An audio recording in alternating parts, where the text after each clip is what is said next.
முனியாண்டி வழக்கம் போல வந்து குரல் கொடுத்தான். அம்மா, முனிய வந்திருக்கேன்னு. அந்த வீட்டு பெரிய மனுஷி பத்மா தங்கமானவங்க. வாப்பா உள்ளன்னு புறக்கடை கதவை திறந்து விட்டுச்சு. அழுக்கு சட்டை, காக்கி டவுசருக்கு மேல ஒரு 4 முளை வேட்டி, தலையில துண்டை கட்டி இருப்பான். முள்ளு முளைச்ச நரைச்ச தாடி மீச, குட்டையான உருவம், நல்ல கருப்பு. இதுதான் முனியாண்டி. அடக்கம்தான் அவனோட அடையாளம். உள்ள வந்தான். பத்மா கேட்டாக, சாப்பிட்டியான்னு. இல்லன்னா. சரி, கிணத்துல தண்ணி இறைச்சு கை கால் கழுவிட்டு வா, வரும்போது வாழை இலை பக்கத்திலேயே இருக்கும், அறுத்து எடுத்துட்டு வான்னாங்க. எதுக்கு தாய் இலைய வீணாக்கிட்டு, என் தட்டை எடுத்துட்டு வரேன்னு இவன் சொன்னான். அவனுக்குன்னு ஒரு தட்டு வச்சிருப்பான், அதை எடுத்துட்டு வந்தான். பத்மா வீட்டுக்காரரு கக்கூஸ் போயிட்டு கிணத்துல காலை கழுவிட்டு வந்தாரு. ஒதுங்கி நின்னா. அவரும் பரவாயில்லன்னு சொல்லிக்கிட்டே போய் அங்கனுக்குள்ள கிடந்த சேர்ல உட்காந்து பேப்பர் படிக்க ஆரம்பிச்சாரு. இவனுக்கு சாப்பாடு குடுக்கலையான்னு உள்ள சத்தம் போட்டாரு.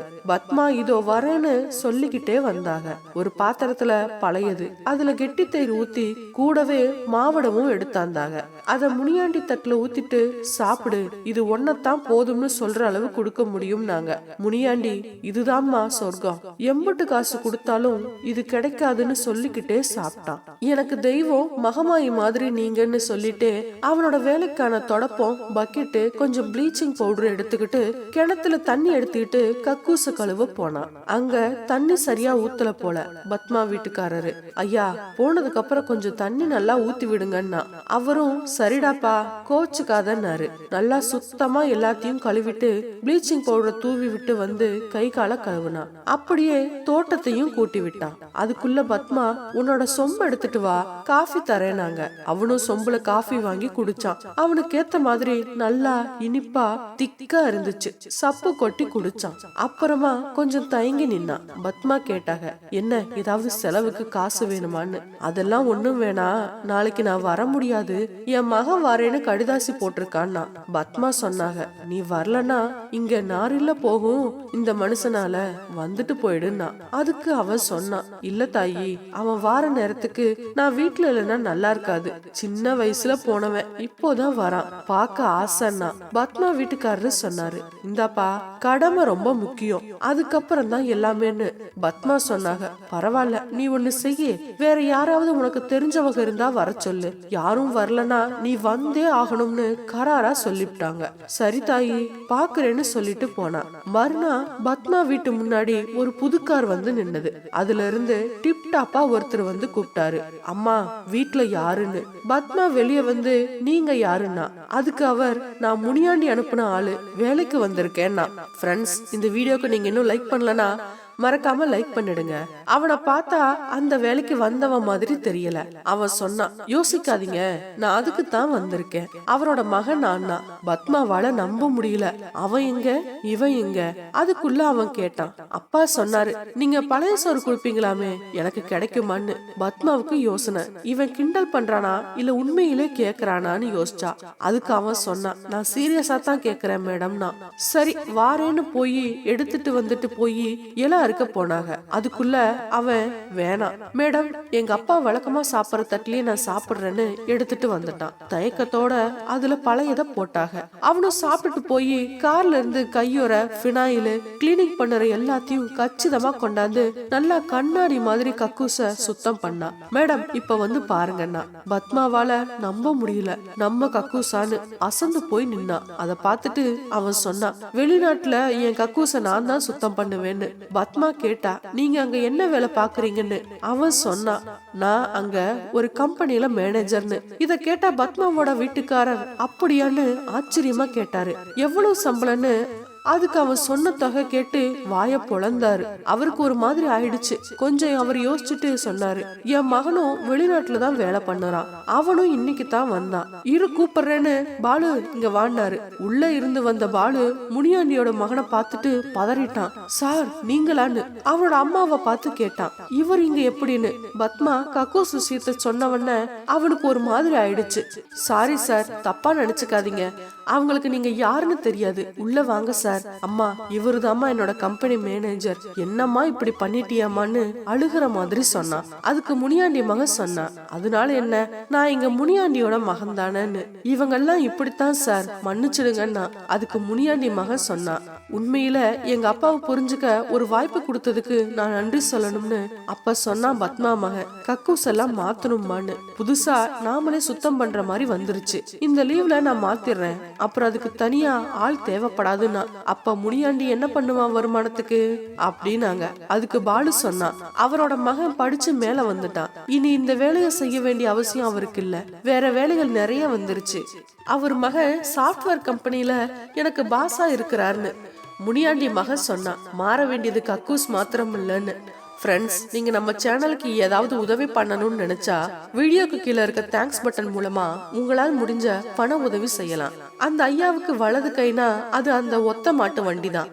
அவரோட வயிற்று பொழப்புக்கான தொழில் மண்பாண்டம் செய்யறது. அதுக்கு தேவையான மணல், களிமண், வண்டல் எல்லாம் பக்கத்துல இருக்கிற வைகை ஆத்துல இருந்து எடுத்து வரவும், அப்புறம் அது சட்டி பானை குளுதானி தொட்டின்னு செஞ்சு கொண்டு போய் ஞாயிற்றுக்கிழமை சந்தை, அப்புறம் செடிகள் வைக்க தொட்டி கேட்கறவங்களுக்கு டிராவல் பங்களா, ஓட்டல் மாதிரி இடங்களுக்கு கொண்டு போறதுக்கு அதுதான் உதவணும். என்னதான் அந்த வண்டியில பூட்டுற மாடு கழனி தண்ணி குடிச்சாலும் சரக்கு ஏத்திட்டு போனா பஸ் ஸ்டாண்டு பக்கத்துல இருக்கிற சீனி டீ கடையில இவர் சாயா குடிக்கும் போது அதுக்கும் 2 வாழைப்பழம் வாங்கி தரணும். ஆத்துக்கு மண் எடுக்க போனா அங்க இருக்கிற விருமாண்டி டீ கடையில இதே சம்பவம் தொடரும். இல்லனா மாடு அந்த இடத்த விட்டு இன்ச்சு நகராது. வாழைப்பழத்தை வாங்கி கொடுத்து தின்னுட்டு தான் நகரும். பெருசா அதை ஓட்ட வேண்டியதில்ல. மேற்கால போனா ஆத்துக்கு மண் எடுக்கன்னு தெரியும், நேரா அங்க போய் நின்னுடும். கிழக்கால போனா சந்தைக்கு, அங்க போய் நின்னுடும். ஏன்னா ரயில்வே பாலம் மில்கேட்டுக்கு பக்கத்துல இருக்கு. அதுல கீழே இறங்கி வண்டி மேல ஏறணும். அப்ப அவரும் சேர்ந்து வண்டியை இழுப்பாரு. இது தவிர அவரோட பிள்ளைகளுக்கு கல்யாணம் பண்ணினப்ப ஜாமான் ஜட்டெல்லாம் ஏத்திட்டு போனது இந்த ஒத்த மாட்டு வண்டி தான். வண்டி அவரோட தம்பி வச்சிருந்தாலும் அவர் ஓட்ட மாட்டார், எல்லாம் இவர் தான். அவரோட மகளுகளை பக்கத்து ஊர்களான சாமணத்தம் அப்புறம் மேலக்கால்ல தான் கட்டி கொடுத்திருந்தாரு. அது 2 தான் இந்த வண்டிக்கான எல்லை. சித்திரை திருவிழா அப்ப எல்லாம் வண்டியில தான். கோரிப்பாளையம் மடத்துக்கு போறது, வண்டியில சின்னஞ்சிறு பிள்ளைக அப்புறம் வயசான கிழவியெல்லாம் வைக்கோல அதில் போட்டு ஏறி உட்கார்ந்துக்குருங்க. இவர் நடந்தே வண்டி கூட்டி போவாரு. திருவிழாவில நிறைய வாழைப்பழம் சூற போடுவாங்க, அதெல்லாம் அந்த மாட்டுக்கு தான். மேலக்கால், கிழக்கால சாமணத்தம், இதை தாண்டி வண்டி போகாது. இப்படித்தான் அவருடைய கடைசி மகனுக்கு தன்னோட மகவழி பேத்திய கல்யாணம் செய்ய பேசி முடிச்சிருந்தாரு. இது எல்லாருக்கும் தெரியும், ஆனா சின்ன பிள்ளைகளுக்கு தெரியாதுல்ல. பேர பிள்ளைக கிழவிக எல்லாத்தையும் ஒரு நாள் காலையில 4 மணிக்கு வண்டி கட்டி ஏத்துனாரு. அப்பவே சொல்லிட்டாரு, திரும்பி வர ராத்திரி ஆனாலும் ஆயிரும்னு. அதனால பிள்ளைகள்ல ஒரே குசி. ரொம்ப தூரம் வண்டியில போக போறேன்னு ஏறுச்சுங்க. ஆனா வண்டி கீழவாசல் தாண்டி சாமணத்து ரோட்ல திரும்பினவனே சந்தேகம் வந்துச்சு. அப்ப ஒருத்தர் சொன்னாரு, வண்டி ஒருவேளை ராமேஸ்வரம் போகுதோன்னு. அப்ப ஐயா சொன்னாரு, இது ஊரிலே தாண்டவே விடிஞ்சிரும், இதுல ராமேஸ்வரமாவது போறதாவது எல்லாம் நம்ம கடைசி பைய கல்யாணம் தான், அதுவும் சாமணத்தம் தான் சொன்னவன எல்லாருக்கும் சப்புன்னு ஆகி போச்சு.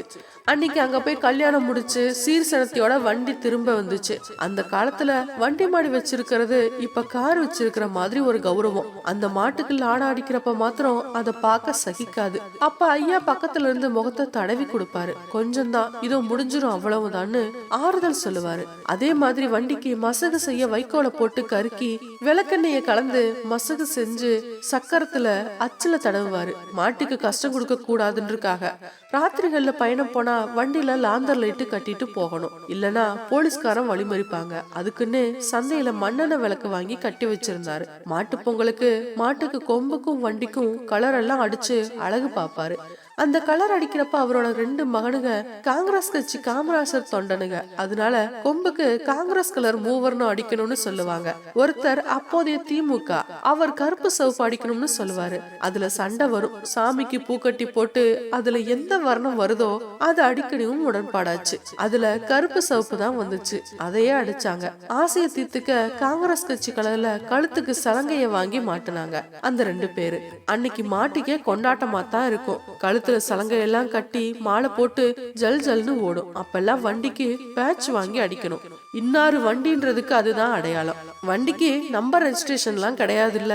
ஒரு தடவை வண்டியில லாரி ஒண்ணு மோதிருச்சு. வண்டி சக்கரம் முறிஞ்சு போச்சு. கொண்டு போன மண்பாண்டங்கள் எல்லாம் உடைஞ்சு போச்சு. அந்த லாரிக்காரன் நிக்காம போயிட்டான். என்ன பண்றதுனே தெரியல. ஆனா மாட்டுக்கு ஒண்ணும் ஆகல. அப்ப அவர் போய் போலீஸ் ஸ்டேஷன்ல கம்ப்ளைண்ட் கொடுக்க சொன்னாங்க.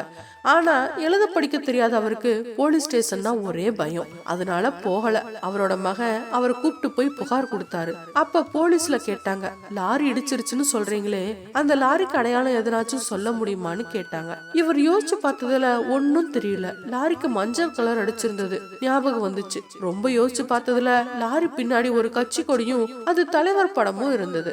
நினப்புக்கு வர அதை அவங்க கிட்ட சொன்னாரு. சரி பார்க்கலான்னு சொல்லிட்டாங்க. ஆனா கொஞ்ச நாள் கழிச்சு அதே லாரி வண்டிக்கு எதிர்த்தாப்புல வர மாடு மிரண்டு படுத்துருச்சு.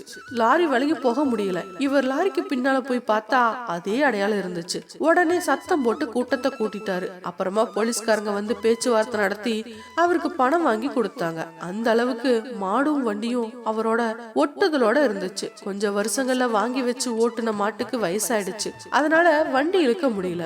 ஒரு நாள் காலையில மாட்டு தொட்டியில செத்து விழுந்து கிடந்துச்சு. அதுக்கு மாலையெல்லாம் போட்டு அதை கொண்டு போய் ஆத்தோரத்துல அடக்கம் பண்ணி பாலெல்லாம் ஊத்துனாரு. ஐயா அன்னைக்கு பூரா சாப்பிடல அவரு. அதுக்கப்புறம் ஒரு மாட்டை வாங்கி வண்டியில பூட்டினாரு.